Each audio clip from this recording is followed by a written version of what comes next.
everyone, I'm Ashley McManus, Senior Director of Global Marketing at SmartEye. Welcome to the Human-Centric AI Podcast, where each episode we feature thought leaders doing cutting-edge work in the AI space. A little bit about us. SmartEye is the global leader in human insight AI technology that understands, supports, and predicts human behavior in complex environments, bridging the gap between humans and machines for a safe and sustainable future. Today, our technology is embedded in next-generation vehicles, leading the way towards human-centric mobility through driver monitoring systems and interior sensing solutions. Our research instruments offer unparalleled insights into automotive, aviation, assistive technology, behavioral science, and many more fields. So in our first podcast of 2022, we have a very special episode featuring Dr. Tanya Mishra, CEO and founder of SureStart. Dr. Mishra, who actually worked at Affectiva prior to starting her own company over a year ago, has been an AI scientist for over 10 years with more than 88 awarded patents. Her company's mission is to build early opportunity pipelines for a highly diverse tech workforce through technical skills training and project-based learning. In our discussion, we covered Tanya's background, her experience in starting the Empath internship program at Affectiva, and her passion about educating the talent of tomorrow. Let's listen in to learn more.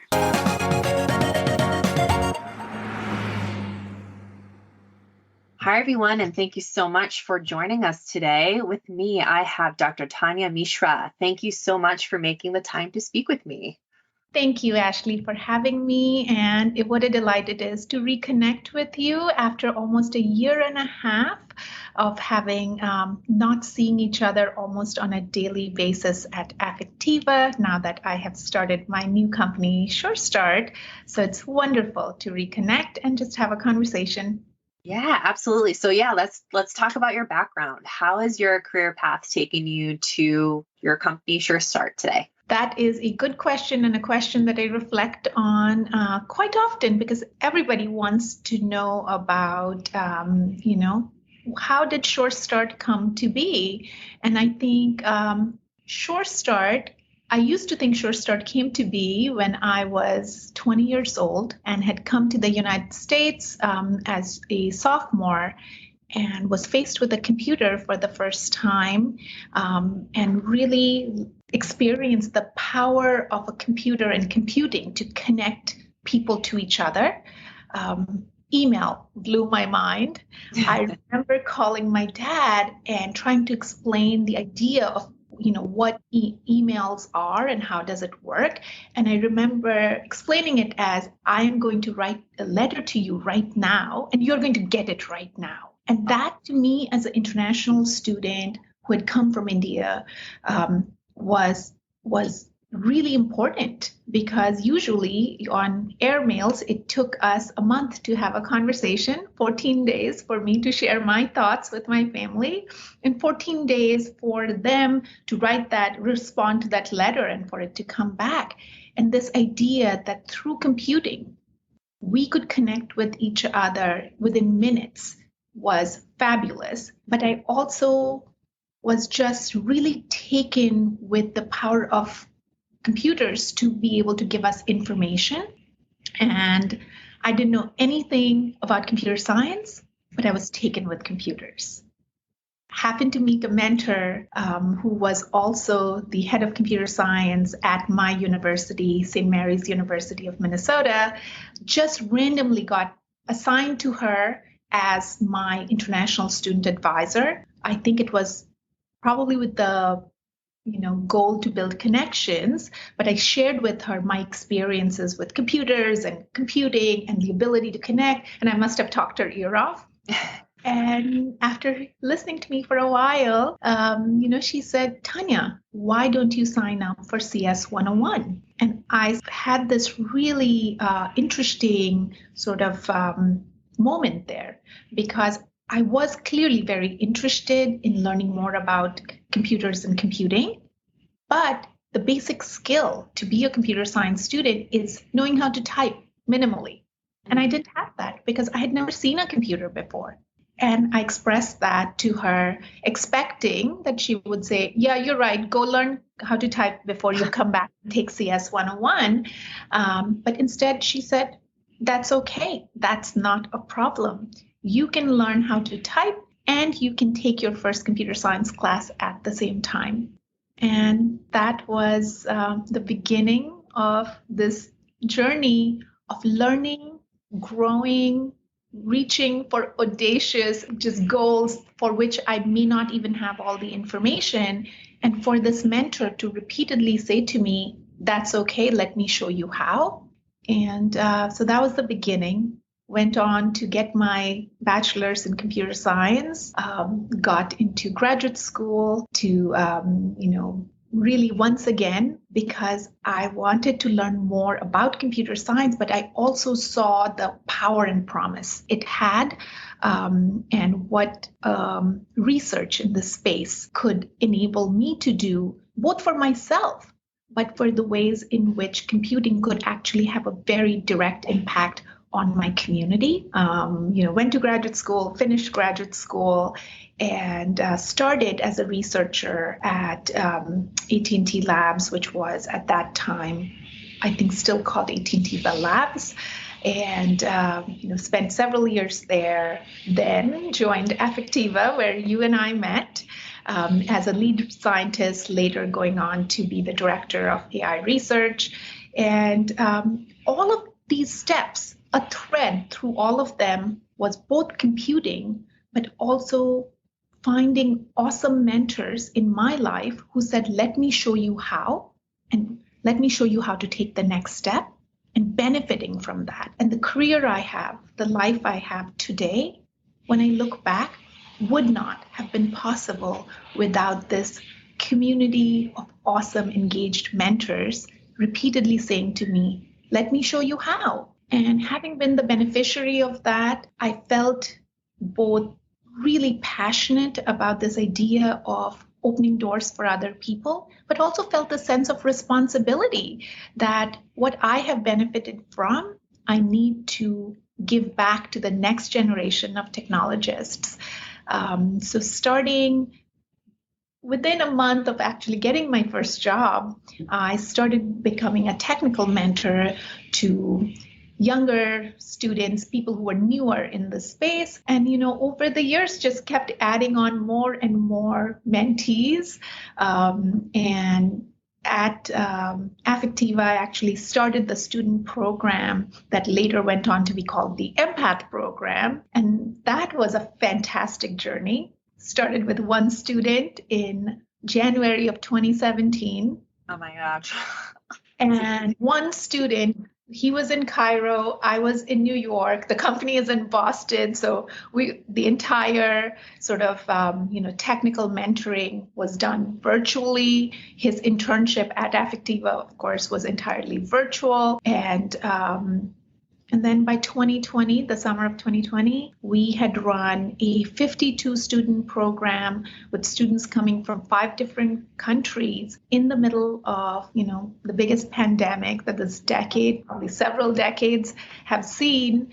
And we did it, and we did it successfully. We did it with great joy and excitement, involving not just those 52 students who participated in the program and me, but the entire company of Affectiva and the broader tech and AI community. So it's been an amazing journey that probably started at age 20 and has continued. And I still think of it as just beginning.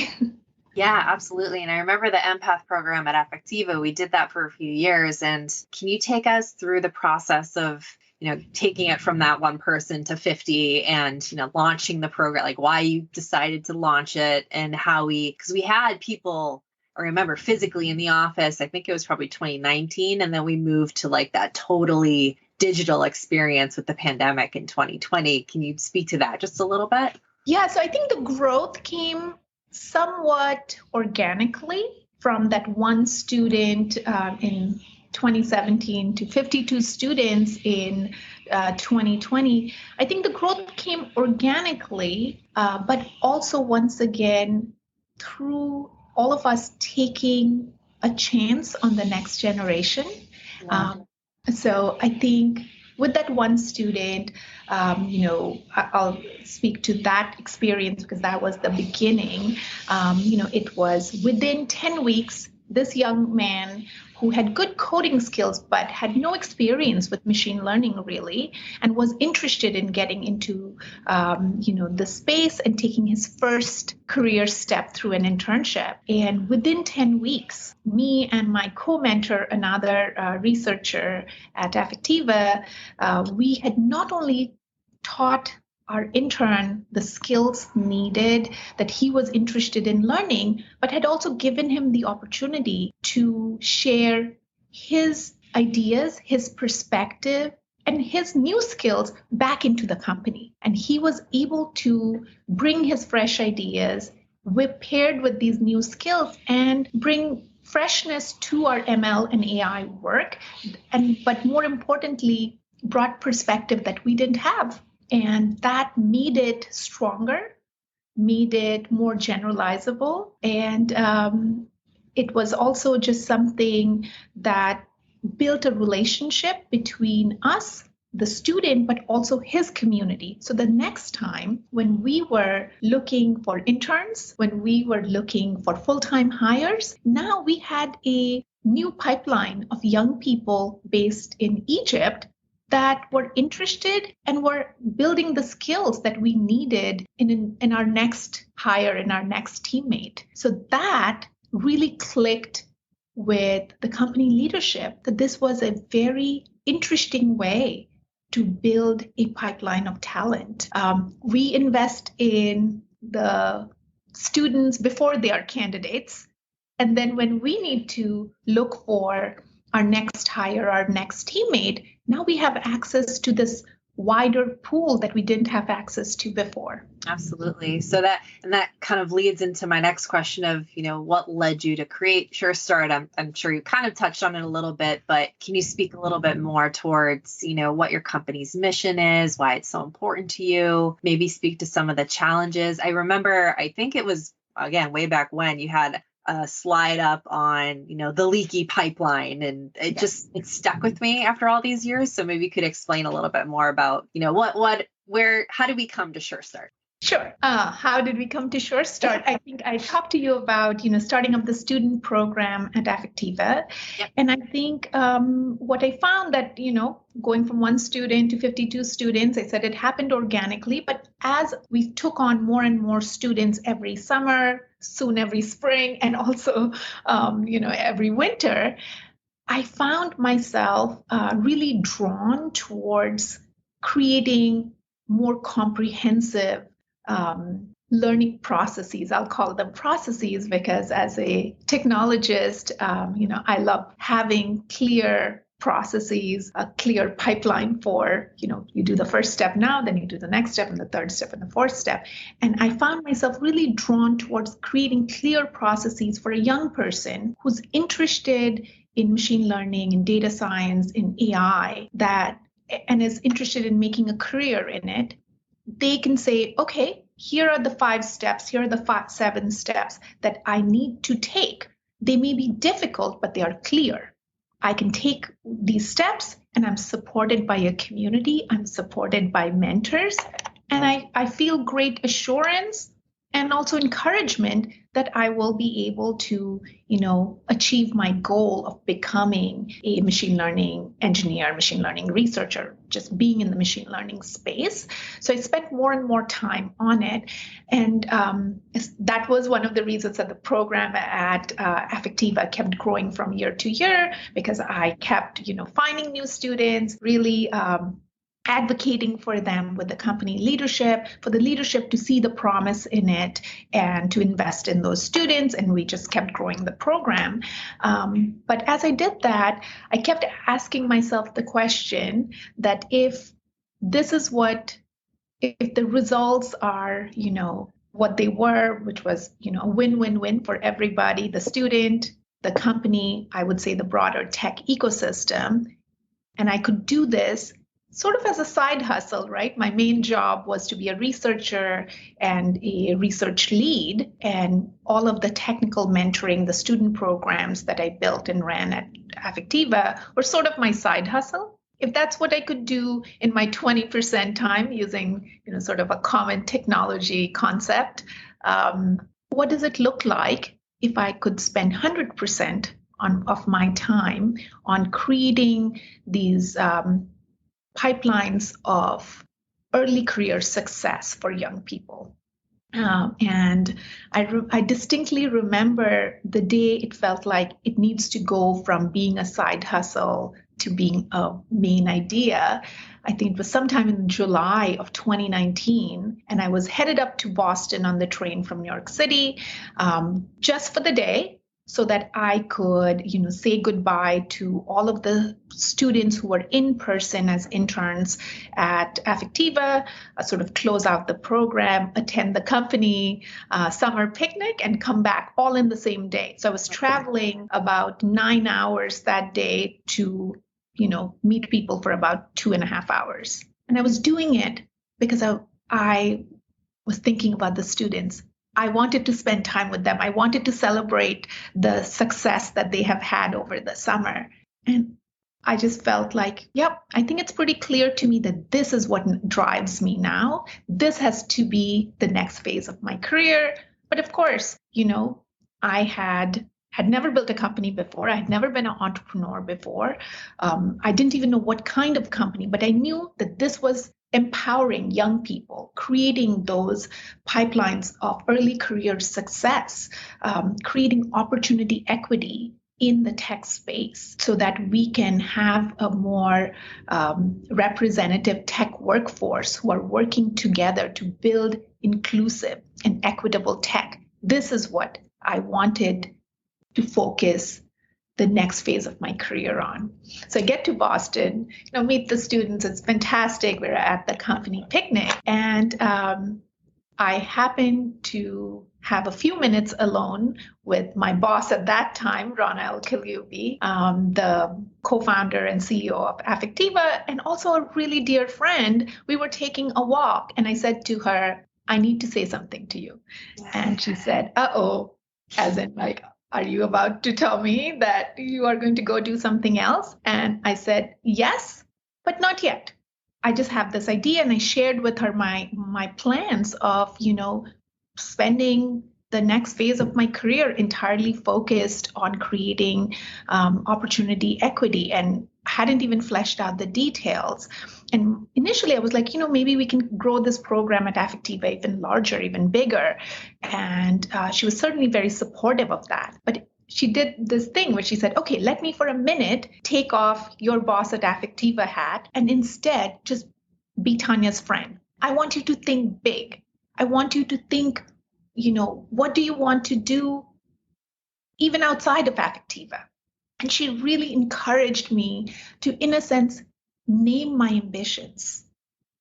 Like, my goal is to empower, not tens, not hundreds, but thousands, dare I say even millions of young people to take their first step into tech and AI. I'm especially focused on women, on students that come from communities that are really not represented in tech and AI, to find the process, that clear pipeline, the steps that you can take to go from I'm interested in being in this space to, hey, I have taken my first career step in tech and AI. And so that conversation, naming my ambitions, now all I had to do was figuring out what would be the steps I needed to take to make my ambition come true, my dreams come true. So that, I would say, was sort of that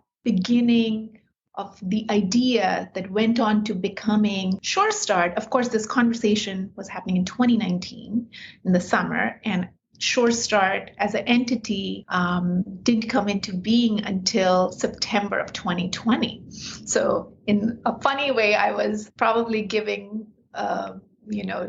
a job notice, the longest job notice in the history of job notices, like more than a year long. But what was fantastic about sharing this with Rana was that she kept encouraging me, but also kept making me accountable to really following this audacious goal that I had. She would periodically check in. So, what's the next step? What are you doing to follow your passion of creating opportunity equity in tech, and gave me a really sort of very actionable opportunity when COVID hit in 2020, and suddenly everything was shut down. We were all homebound, all working from home, and schools were still hadn't figured out how to do virtual school. I mean, everyone was grappling with how do we deal with the fact that we are now all stuck in our homes.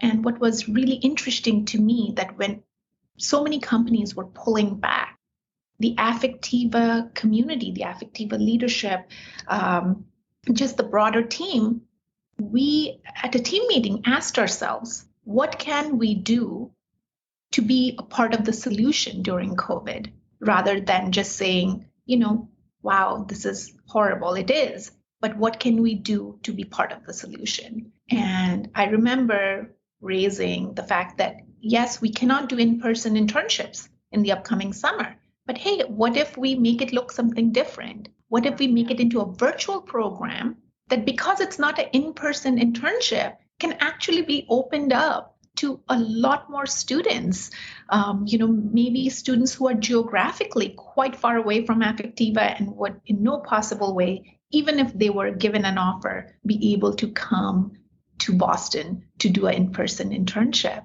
And so we started Empath.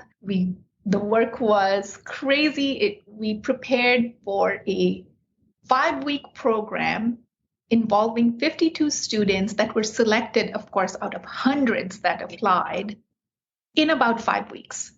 From the time of the conversation to the time of the launch of the program, there was about 5 to 6 weeks. And we worked every waking minute. And again, not just me, a team of us. You, Ashley, involved in it, and we worked together to make it happen. So I would say that was the beta for Empath, was the beta for what SureStart has grown up to be. That was the beginning, and some of the core ideas of SureStart are still happened in Empath as well, and that hasn't shifted.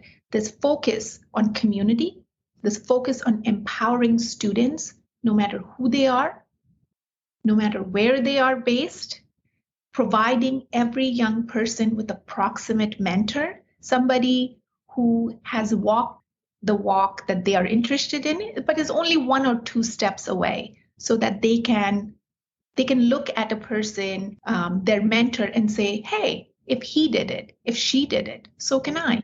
Kind of like what I did with my mentor in university, with Rana, who as a seasoned entrepreneur was encouraging me to take the next step into entrepreneurship. So this idea of community, idea of mentoring, and then the idea of creating clear, measurable steps that somebody can take to go from, I am interested in taking a step in AI, to, yes, I'm taking that step into my career in machine learning and AI. Those have remained the same from that first beta that was built within Affectiva to now SureStart, that is about 15 months old as a company. Yeah, and there, as you were talking a lot about, the type of companies and like tech, AI and tech, what kind of companies as SureStart are you looking to work with, and are you trying to get more of this, I guess, diversity really up to speed?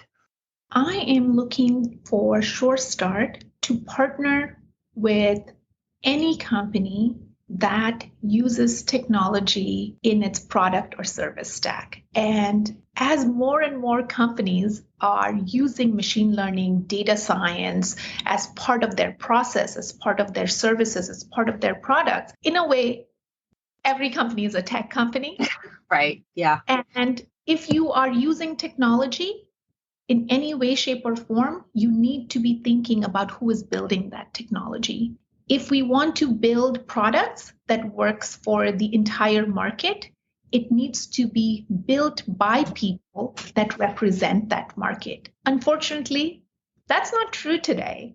The representation of women, the representation of people of color within the machine learning and data science field is much less than the broader representation of these identity demographics.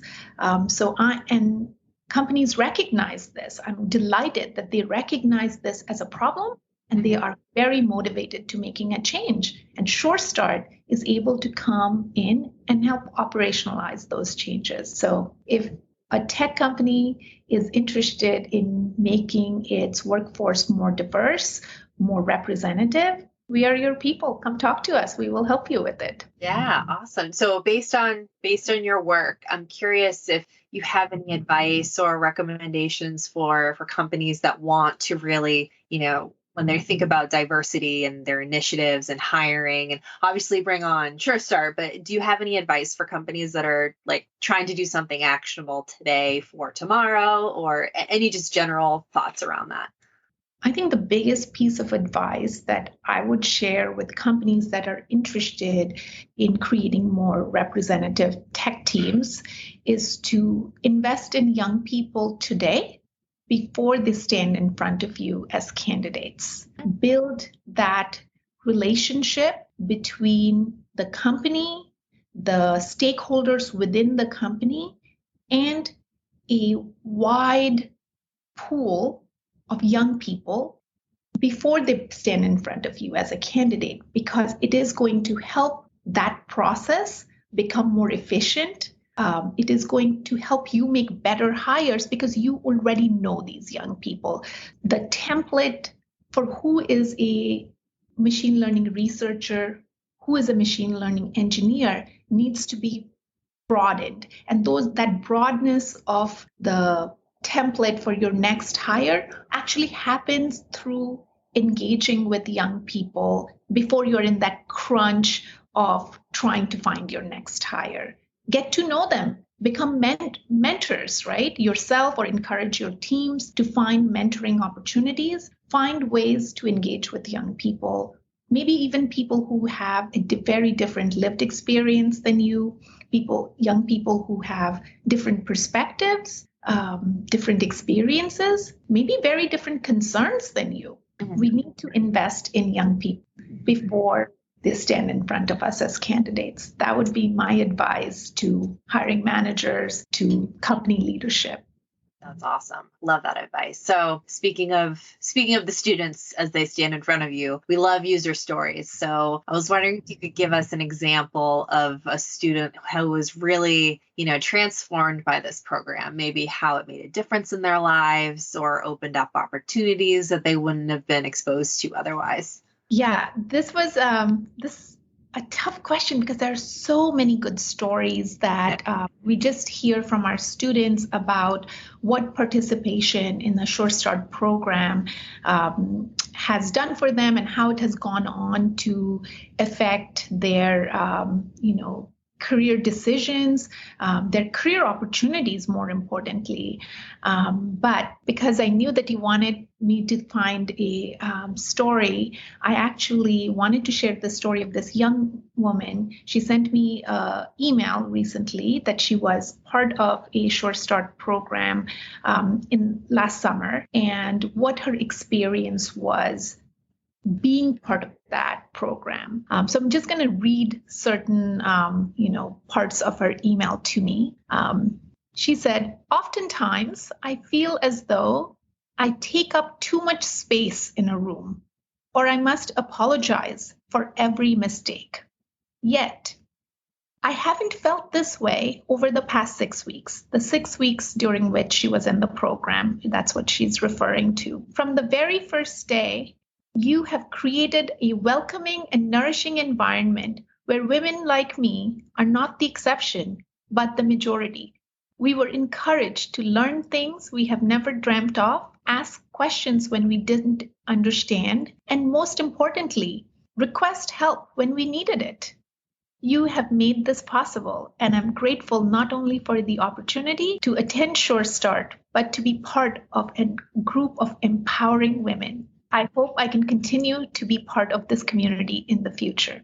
And this story really, this email really meant so much to me because I think that is the experience, unfortunately, of a lot of women in tech, a lot of women in the AI space, a lot of people, really. Anybody who would be considered a tech minority. You feel like you're taking up too much space. You feel like your questions will make you seem not smart or that you don't belong, right? If we can change that, of course, that's wrong. That's not correct. That's perception. And it could be the person's perception. It could be, the perception of the people around them. Either way, it's not correct. But in so many ways, we are held back by that perception. So if we can change that for a 18-year-old, 19-year-old, 20-year-old, where we can, through exposing them to other young people who are their peers or people who are their proximate mentors that they resonate with, that they find commonality with, who can make them feel like I do belong. I belong in the tech and AI space. I can raise my hand while lending a hand to my community. We have now not just built a technologist, we've built a technology leader, right? Yeah. And with leaders like that, your future, my future, the future of, our peers, it's safe. Leaders who feel like they can raise a hand while lending a hand, what more do we need? We're all right. Yeah, that's amazing. I love it. I love that advice. That's amazing. I did want to ask you like a quick left turn, because this is kind of timely about a recent paper actually that was published around when you were still at Affectiva, and the publishing process takes forever, and it just happened to have gone live, I think, in the last couple of weeks. So around the MIT AVT data set.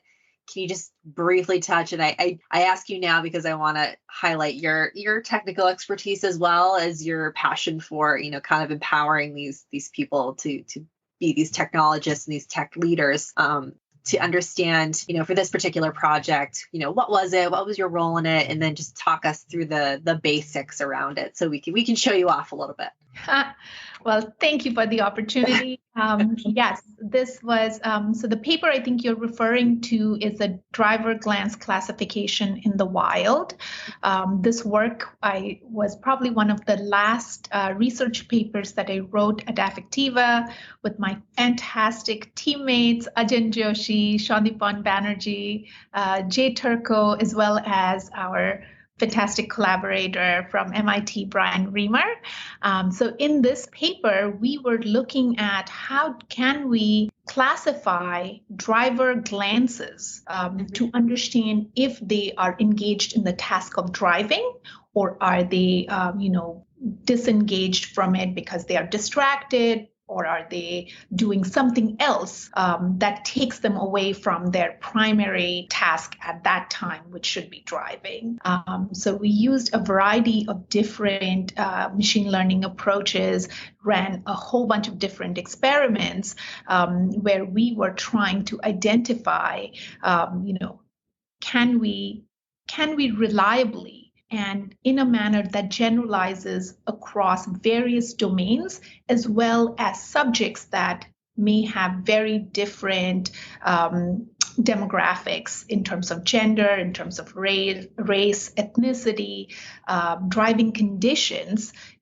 Can we build a solution to this problem of identifying distraction in a driver with the goal of making the driving experience both safer for the driver himself, but also everybody else who is sharing the road with the driver. Perfect. Love it. So for our listeners, can you let us know where they can go to learn more? Or do you have any other call to action? Like, where do companies sign up? How can students sign up? I don't know if you have any timelines or other ways that companies could get involved that you could share. To find out more information about SureStart, they can go to our website at www.mysurestart, all one word, .com. if they are interested in learning about how, either as a student or as an employer or as a mentor, how they can become involved with SureStart and our community, they can send us an email at info@mysurestart.com, or they can reach out to us through LinkedIn or Twitter or Facebook. We are on all of those different platforms, and we will be happy to connect and find ways to make them part of our community, because our community of students and employers and mentors just continues to grow every single day. Our next student cohort is during the summer, and we will keep people posted both on social media, on our website, as well as if they write to us directly. Fabulous. Well, that's all I have for you. Thank you, Dr. Tanya Mishra, so much for your time today. This was a great conversation. I learned a ton. Thank you, Ashley, for having me, and it was wonderful talking to you.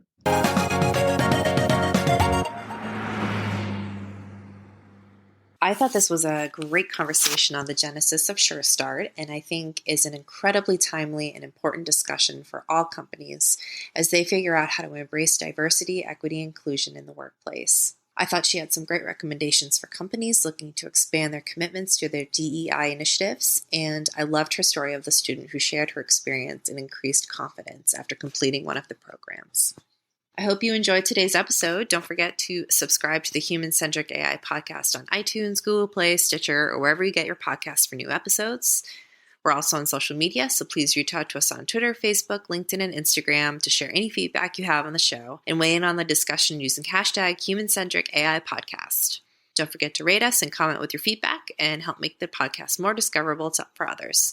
Until next time, thanks for listening.